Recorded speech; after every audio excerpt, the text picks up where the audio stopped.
Hello everyone, क्या हाल है आपके? सब बढ़िया, मस्त, चंगा सब लोग। चलिए, हमने कल क्वाड्रेटिक इक्वेशंस के बारे में पढ़ा। क्वाड्रेटिक इक्वेशंस क्या होती है, क्वाड्रेटिक इक्वेशंस के हम अंदर क्या पढ़ेंगे, और क्वाड्रेटिक इक्वेशंस के डेली लाइफ में क्या यूजेस होते हैं उसके बारे में पढ़ा। आपको अच्छे से समझ में आ गया होगा। नहीं आता है तो आप बार बार वीडियो को देखें, आपको अच्छे से क्लियर हो जाएगा। ठीक है, तो आपने कल क्वाड्रेटिक इक्वेशन को पहचानना सीख लिया। और कल मैंने आपसे एक वादा किया था। वादा ये किया था कि आज हम क्वाड्रेटिक इक्वेशन के सॉल्यूशंस के बारे में पढ़ेंगे। चलिए आइए हम क्वाड्रेटिक इक्वेशन के सॉल्यूशंस के बारे में पढ़ते हैं।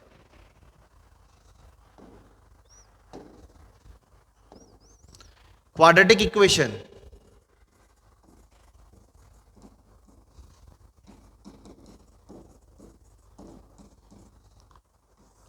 सॉल्यूशन, तो हमारा टॉपिक है आज का solution of quadratic equation. Solution of quadratic equation.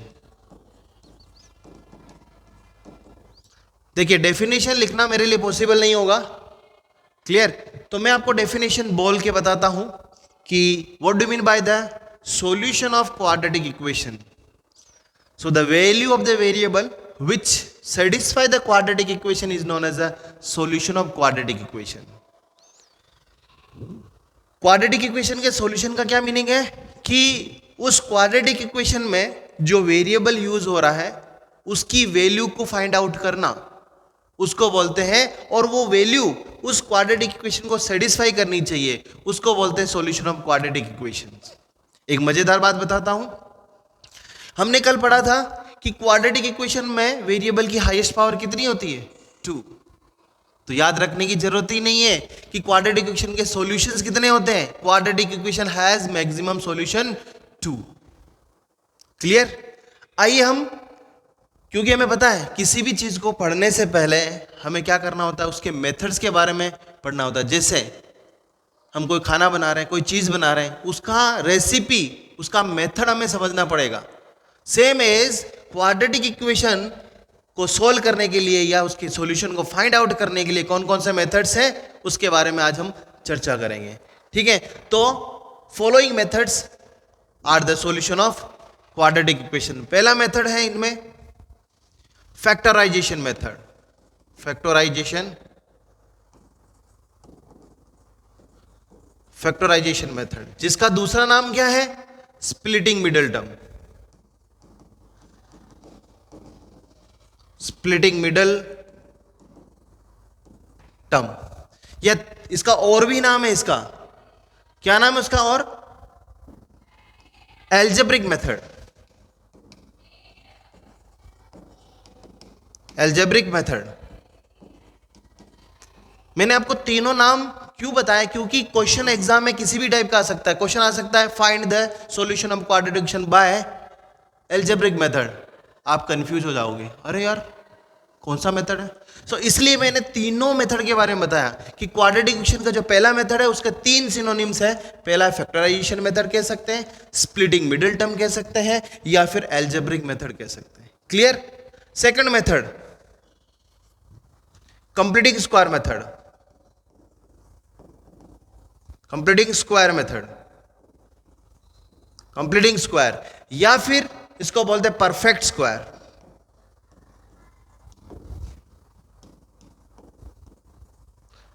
Perfect square,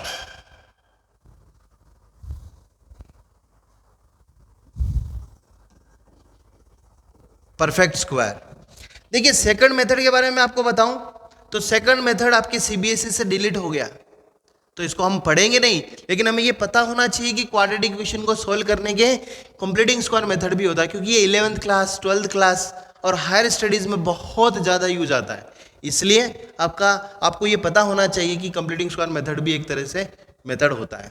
और third is very very important, जिसका नाम है क्वाड्रेटिक फॉर्मूला। क्वाड्रेटिक फॉर्मूला,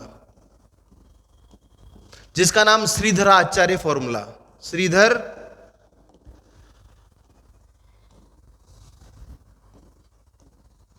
आचार्य फॉर्मूला, श्रीधराचार्य फॉर्मूला। मेरी लैंग्वेज में इसको बोलूं तो इट इज अ ब्रह्मास्त्र। मतलब जहां पर फैक्टराइजेशन मेथड नहीं लगता हो, जहां पर कंप्लीटिंग स्क्वायर मेथड से उस क्वेश्चन को सोल्व नहीं कर सकते हो, उस क्वेश्चन को मैं क्वाड्रेटिक फॉर्मूला से सोल्व कर सकता हूं। तो आई थिंक सो आपको समझ में आ गया होगा कि ये 3 मेथड है किसी भी क्वाड्रेटिक इक्वेशन को सोल्व करने के। 3 मेथड है, factorisation method, completing square method और क्वाड्रेटिक फॉर्मूला। इन मेथड्स के बारे में हम एक एक मेथड के बारे में हम पढ़ेंगे, लेकिन उससे पहले हमें उसके नेचर के बारे में समझना पड़ेगा कि क्वाड्रेटिक इक्वेशन के जो सॉल्यूशंस हैं उसके नेचर्स कैसे होते हैं, उसके नेचर्स किस तरीके से हम फाइंड आउट करते हैं। उस पर बेस्ड सीबीएसई क्वेश्चंस पूछती है। बहुत सिंपल क्वेश्चंस है लेकिन पढ़ना जरूरी है। तो आइए हम पढ़ते हैं nature of roots of quadratic equation.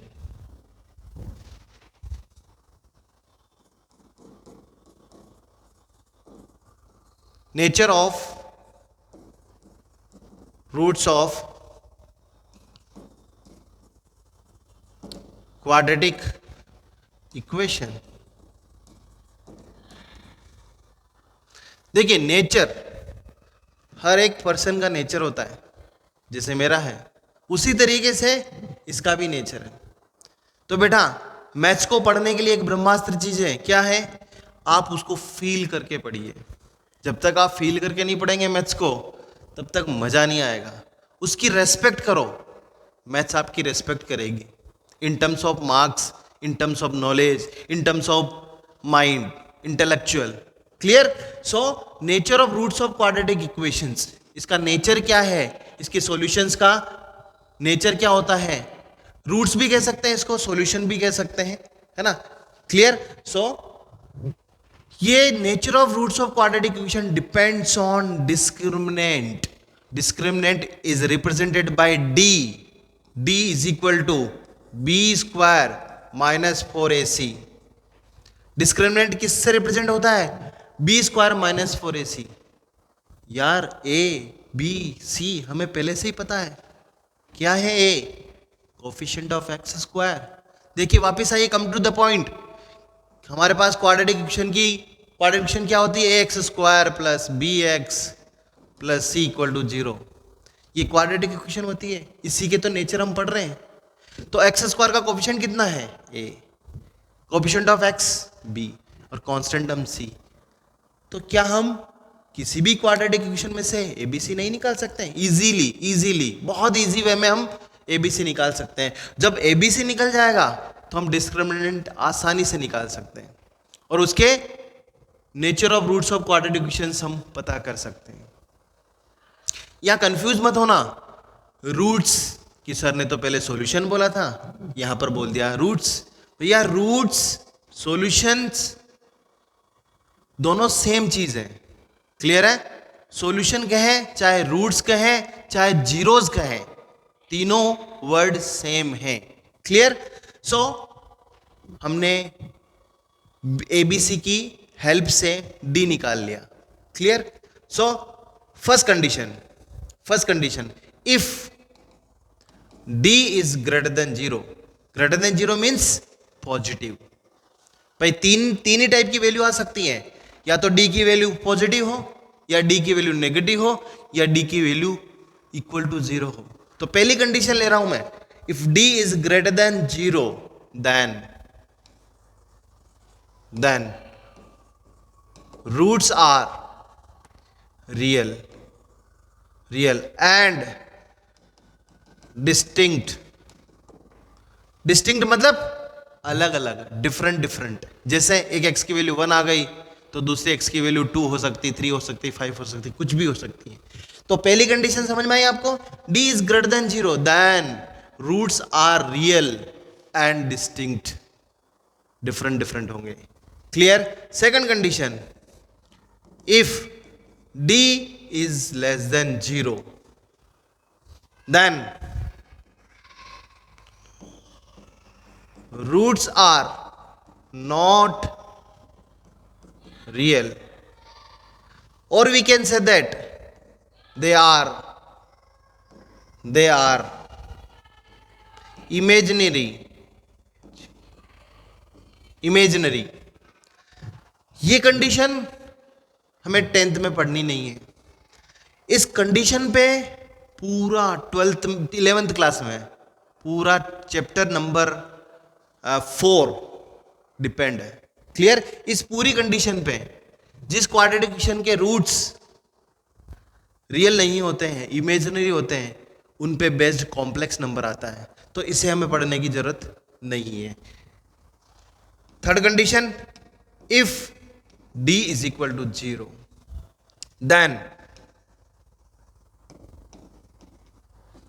roots are real but equal। मतलब जब d इक्वल टू 0 होगा तो उस क्वाड्रेटिक इक्वेशन के रूट्स क्या होंगे? रियल तो होंगे लेकिन इक्वल होंगे। कुछ मैं एग्जांपल्स के थ्रू इन दोनों कंडीशन, सो हमें 10th क्लास में हमें फर्स्ट कंडीशन और सेकंड कंडीशन यदि कोई क्वाड्रेटिक इक्वेशन परफॉर्म करती है तो ही उनके रूट्स निकालने हैं। अदरवाइज यदि सेकंड कंडीशन किसी क्वाड्रेटिक इक्वेशन में लगती है तो हम क्या लिखेंगे? There is no real root. केवल ये लिख के आना है, आंसर लिख के आना और आपको फुल में से फुल मार्क्स मिलेंगे। क्लियर? तो चलते हैं आगे। मैं कुछ एग्जांपल देता हूं आपको कि कैसे इसके रूट्स रियल होते हैं, डिस्टिंक्ट होते हैं, इक्वल होते हैं, रियल होते हैं। तो कुछ एग्जांपल्स मैं दे रहा हूं आपको। Clear? Examples. First example, for example हमने लिया 2x² + 5x + 3 = 0। क्लियर? सी, ए की वैल्यू कितनी है बेटा? 2, b is equal to 5, c equal to 3। We have to find out d is equal to b square minus 4ac। तो b की value कितनी? 5 का whole square minus 4, a means 2 और c means 3। So 5 to the power 2 it is 25, 4 2 जा 8, 8 3 जा 24, 25 minus 1, 25 minus 24 it is 1, 1 is greater than 0। So first condition is satisfy of this quadratic equation। So यहां पर क्या होगा? इस quadratic equations के roots real होंगे और डिस्टिंक्ट होंगे। चलिए हम इसको फाइंड आउट करते हैं। मैंने आपको इसको कैसे फाइंड आउट करते हैं वो हम बाद में देखेंगे, लेकिन आपको वैसे तो पता है कि क्वाड्रेटिक इक्वेशन के रूट्स कैसे फाइंड आउट करते हैं। 9th क्लास में आपने फैक्टराइजेशन मेथड पढ़ा है। उसी फैक्टराइजेशन मेथड को मैं एक बार यहां एक्सप्लेन करना चाह रहा हूं। क्लियर? सो सी, इसके मैं यदि फैक्टर फाइंड आउट करूंगा तो 2x² + 5x + 3 = 0। सो हमें मल्टीप्लाई करना पड़ेगा 2 and 3 को, इट इज 6। अब 6 के फैक्टर करेंगे तो कितना आएगा? देखिए इसके फैक्टर करेंगे तो 2 × 3 आएगा। ठीक है, तो हम क्या कर सकते हैं इसको? 2x² + 2x + 3x + 3 = 0। Then 2x we can take common, x + 2, then 3 we are taking, sorry, x + 1, x + 1, here x + 1 is there,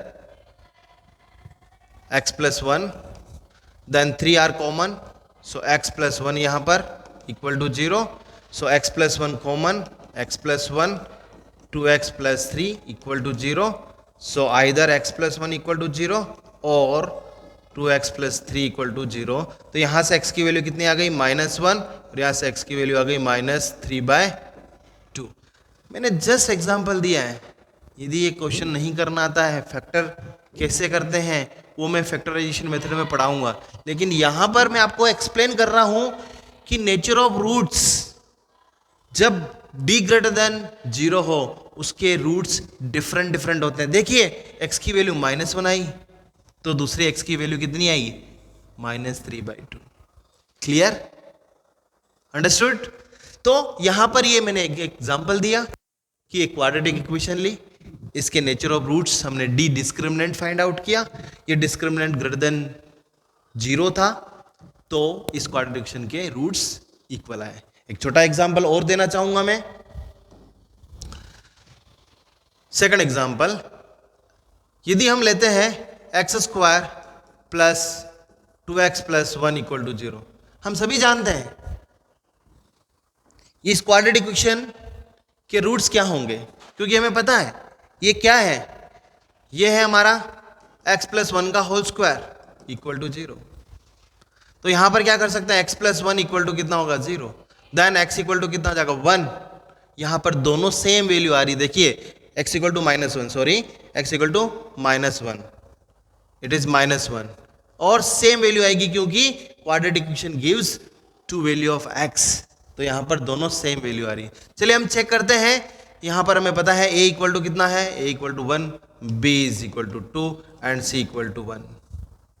यहां पर d निकालते हैं, d की वैल्यू किसके बराबर होती है, b square minus 4ac, so we have to put the value of b, b is equal to 2 का होल स्क्वायर -4, a का मतलब 1, c का मतलब 1, सो कितना 2 का होल स्क्वायर 4 -4, इट इज 0। सी जब d की वैल्यू 0 के बराबर होती है तो मैंने आपको क्या बताया नेचर ऑफ रूट्स में, कि उस क्वाड्रेटिक इक्वेशन के रूट्स रियल होंगे बट दोनों इक्वल होंगे। क्लियर? और सेकंड कंडीशन जो मैंने आपको बताई थी कि जब d लेस देन 0 होता है एंड d नेगेटिव में आता है तो हम उसके रूट्स फाइंड आउट नहीं कर सकते हैं, वो इमेजिनरी रूट्स होते हैं। ये हम 11th क्लास में पढ़ेंगे। क्लियर? चलिए अब हम बारी बारी से इन मेथड्स को हम पढ़ते हैं। क्लियर? जो हमने कितने मेथड्स बताए थे, बेटा बताइए कितने मेथड्स हमने आपको बताया कि कितने मेथड से हम क्वाड्रेटिक इक्वेशन को सोल्व कर सकते हैं? 3 मेथड। पहला फैक्टराइजेशन मेथड जिसका नाम स्प्लिटिंग मिडल टर्म है, यह एल्जेब्रिक मेथड है। सेकंड कंप्लीटिंग स्क्वायर मेथड जिसका नाम परफेक्ट स्क्वायर मेथड है, और थर्ड है क्वाड्रेटिक फॉर्मूला। क्लियर? चलिए, बट उससे पहले एक क्वेश्चन मेरे दिमाग में आ रहा है कि इस पे बेस्ड किस टाइप के क्वेश्चंस आते हैं। आपके एनसीईआरटी में कुछ इस टाइप के क्वेश्चंस दे रखे हैं, चलिए देखते हैं एनसीईआरटी में, देखते हैं कि किस टाइप के क्वेश्चंस हैं।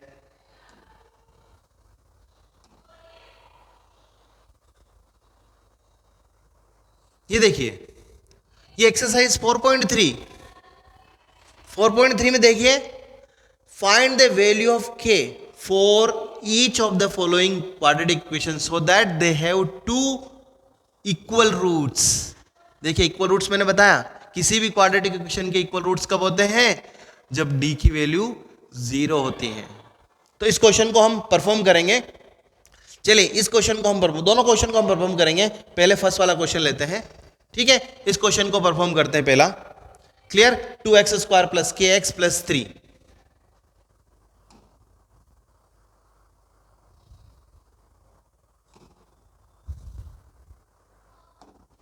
सो क्वेश्चन क्या है? क्वेश्चन है find the value of k so that quadratic equation has equal roots। so first question है उसका 2x square plus kx plus 1। एक बार चेक कर लेते हैं कि सेम क्वेश्चन है क्या। Okay, plus 3 is there, okay plus 3 plus 3,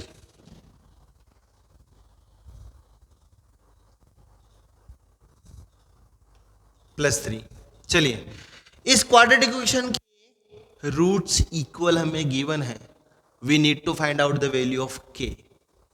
तो हमें पता है जब किसी क्वाड्रेटिक इक्वेशन के रूट्स इक्वल होते हैं तो उसकी डिस्क्रिमिनेंट वैल्यू कितनी होती है? 0। तो we can find out a is 2, b is equal to k and c will be 3 if it has equal roots, then d will be 0. What is the d? d is b square minus 4ac equal to 0. We have to put all the values into this equation. So b is equal to k. So k की power 2 minus 4, a means 2, c means 3 equal to 0. We have to calculate it. So k square minus 4 2 जा 8, 3 जा 4 2 जा 8, 3 जा 24 equal to 0. Clear? Then k square is equal to 24, then k is equal to plus minus root 24. So we got the value of k if this type of quadratic equation is given and roots are equal we have given, then we can easily find out the value of k. देखिए second question क्या था, second question भी ले रहा हूं मैं आपके लिए. k into x minus 2 plus 6, second question है. सेकंड क्वेश्चन सेम k की वैल्यू फाइंड आउट करनी जब उसके रूट्स इक्वल गिवन. तो के एक्स माइनस 2 प्लस 6 एक बार चेक कर लेते हैं.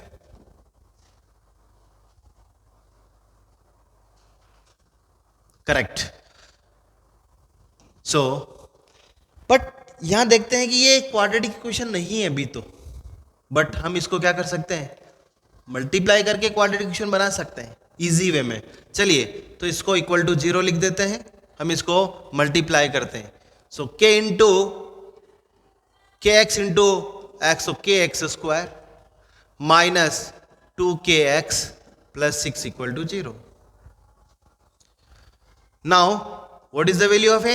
A is k, b is equal to minus 2k and c will be 6. आपको बताया है कि इस क्वाड्रेटिक इक्वेशन के रूट्स इक्वल हैं तो क्या होगा, d इज इक्वल टू कितना होगा 0. d की वैल्यू किसके बराबर होती है, b square minus 4ac equal to 0. So what is the b? b is minus 2k का whole square minus 4, a means k, c means 6 equal to 0. So it is 4k square minus 24k equal to 0. क्या हम इसमें से 4k common ले सकते हैं? बिल्कुल ले सकते हैं. So 4k is common. So it is k minus 6 equal to 0. We know that 4 cannot be equal to 0. So either k will be 0 और k minus 6 will be 0. So यहां से k की वैल्यू कितनी आएगी 6. तो दो वैल्यू हमारे पास आ गई, k equal to 0 and k equal to 6. This is my answer. Clear है? क्लियर आपको समझ में आया? तो आज हमने क्या टॉपिक क्लियर किया भाई, क्वाड्रेटिक इक्वेशन के रूट्स, सॉल्यूशंस और जीरोस क्या होते हैं. मैं आपको वापस रिकेप कर रहा हूं, ठीक है. तो आपको पूरा इस वीडियो का निचोड़ आपको मिल जाएगा. हमने पढ़ा कि nature of roots of quadratic equations क्या होती है, हमने सॉल्यूशंस के बारे में पढ़ा, उसके मेथड्स के बारे में पढ़ा. 3 मेथड्स होते हैं, उसके नेचर किस पे डिपेंड करते हैं, डिस्क्रिमिनेंट पे डिपेंड करते हैं. डिस्क्रिमिनेंट में क्या कंडीशंस होती है, 3 कंडीशंस होती है. जब d ग्रेटर देन 0 होता है, d लेस देन 0 होता है, d इक्वल टू 0 होता है. ये सारे एग्जाम्पल के साथ मैंने आपको आज एक्सप्लेन किया. नेक्स्ट कल हम पढ़ेंगे क्वाड्रेटिक इक्वेशन को सोल्व करने के जो मेथड्स मैंने आपको बताए हैं, 3 मेथड, उनको बारी बारी से हम क्या करेंगे, सोल्व करेंगे. ठीक है, तब तक के लिए good luck, thank you so much.